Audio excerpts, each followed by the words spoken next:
salaamaaleykum mbokki internet bi mbokki Kër Massar info ñu ngi leen di nuyu di leen ziar di wax inna lillahi wa inna ilayhi raji'un. ñu ngi tey fii suñu kër Mamadou Sakho ñu gën koo xam si Double Less ñëwoon fii ngir masawu waa kër gi ci ndogal bi nga xam ne suñu yàlla wàcc na ko fi moom na ko ñu koy masawu famille bi yëpp di ko masawu mbokk làmb di wax ne tey perte bu mag la ci làmb di ñaan yàlla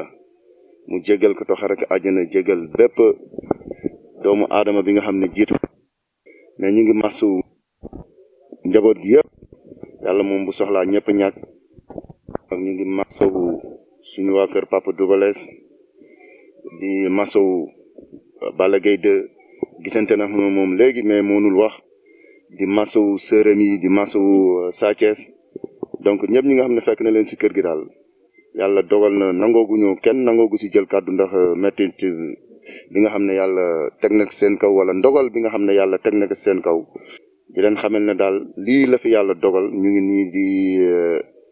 kër Papa Balla Gaye. maa ngi tudd Thierno Diallo di dëkkandoo Double Less di doomam di jarbaatam di xaritam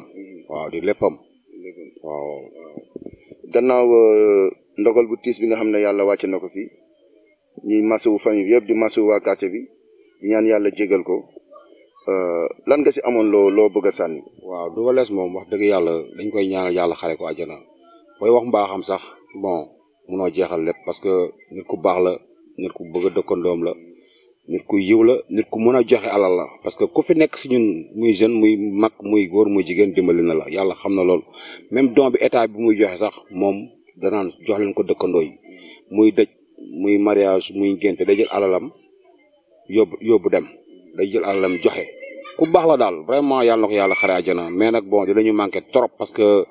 koñ bi bu amee yu bëri infrastructure yu bëri bu ko amee yàlla ak moom a tax